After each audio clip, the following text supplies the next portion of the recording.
Co s tou čárou je? Není jí nic a neříkej jí čára. Není normální, když má 2 metry. To jí mám říkat přerostlá? Ne, říkej jí Andreo. A pověz mi, proč jsi tady odpoledne nebyla? A Lina vám to neřekla? Řekla mi, že jsi v posteli. Co ti bylo? To nic, jen mi nebylo dobře. A co pak tě bolelo? Někde tady. Tady?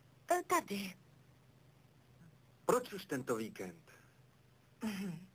Bojíš se, že to bude už teď?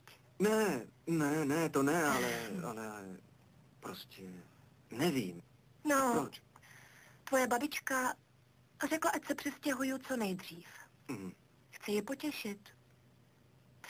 Ale nevím, jestli udělám radost i tobě. Jo, jistě, jasně. Představ si, budeme bydlet tak blizoučko.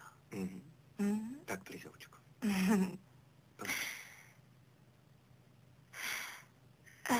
Kde to odpoledne? Hledali jsme tě s tvým otcem.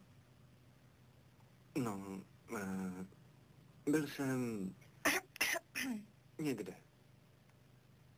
Tak někde. A kde pak? Jestli mi to můžeš říct. Ne, jo, byl jsem v kostele. Ty jsi byl v kostele? Jo. A je na tom něco divného?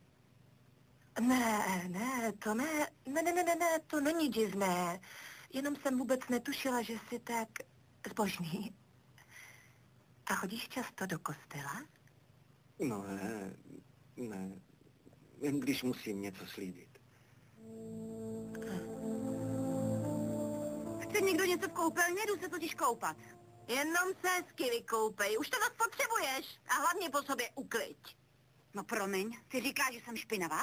Ne, vůbec ne. Jediný, co po tobě chci, je, abys to tam potom po sobě uklidila a neucpala zase odtok těma svýma vlasama. Lino, co to říkáš, nechybí. Neodpovím ti, protože jsi ubožačka. Ubožačka? Tvá babička je ubožačka. A řekni mi, proč jsi jí bránila? Co ti je, milý? Stará na tebe byla zlá? Ne, nebyla zlá. Ne, tak máš depku. Ne, nemám žádnou depku. Jsem unavená, zítra budu v pohodě. No to doufám. Nezapomeň, že sem zítra mají přijít ty děsný báby. Budeme jim se sokolitou prodávat ty krabičky. Jo, já vím. Milí, opravdu ti nic není? Přestaň, Lino, co by mi bylo? Vyhráli jsme zápas, ne? Co si přát víc? Musím se trochu nadýchat čerstvého vzduchu, než mi povíte všechny novinky. Já mám jen dobré zprávy. A jaké? Mluvil jsem dnes s tím mladíkem a on mi slíbil, že se už nepřiblíží k Milagros, víte? Vy mu věříte? Jistě, zdá se, že je to čestný mladík. Já o tom nepochybuji, ale myslíte, že dokáže v tomhle věku své sliby také splnit? Má velice mladou krev. Jsem si jistý, že slib dodrží. Proč jste si tak jistý, otče? A co jste mu řekl? Řekl jste mu, že jsou s Milagros sourozenci? Ne, to jsem ani nechtěl, ale jsem si jistý, protože do ní není zamilovaný a tak jistě nechá být. Otče, nechci malovat čerta na zeď, ale myslím, že jste převelice naivní. Myslíte?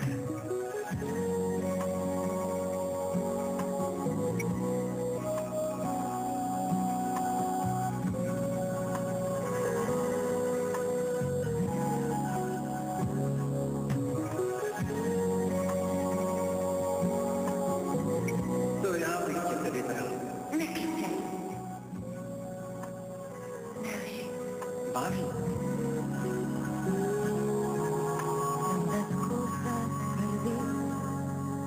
Muchos sueños por vivir, tanto me arrepentí por no aprender a querer, dispuesta para ti, sola me quedé, Y después sin pensar, sé que me escapé.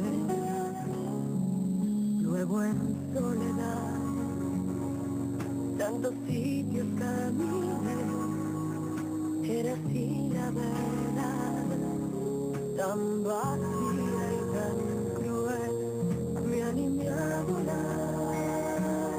Y volé, volé, y ahora quiero encontrar todo aquello que soñé. Vengo del mar, vengo de lejos, vengo parándome a la pena de amor por un beso. Vengo a buscar el sol. Hashi, ležíme už.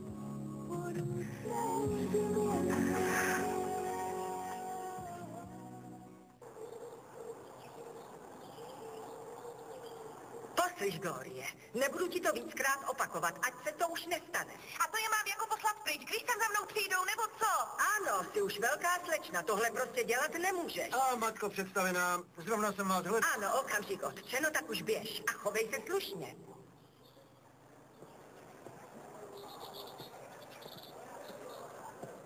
Ano, otče, co tak je?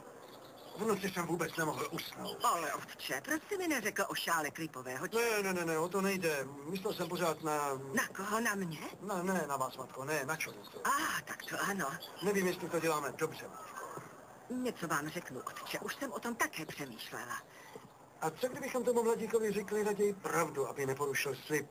Co? Nevím, ale napadlo mě... Neměli bychom přijmout Milagro zpátky do kláštera. Já nevím. Hlavně klid, otče, jenom klid. Nechceme, abyste nám teď onemocněl. Nemůžeme sedět se založenýma rukama. Musíme něco dělat. Dobře, jen klid, otče, jen klid. Teď tady máme svátky a potom se po úvaze rozhodneme. Máte pravdu, matko. To vyšlo. Máte pravdu, matko. To vyšlo. Vy tedy tvrdíte, že vám váš syn lhal? Přesně tak. Ale neodsuzuj ho. On to myslel dobře. Takže dobře. Tvrdil, že váš vnuk žije a to je lež.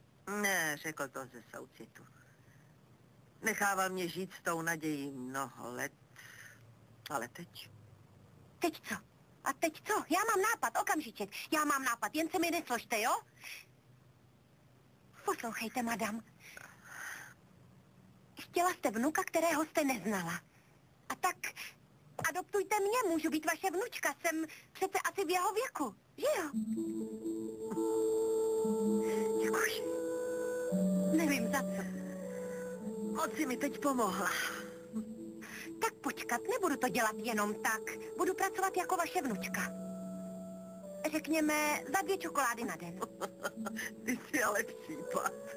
Ne, případ ne. Jsem náhradní vnučka.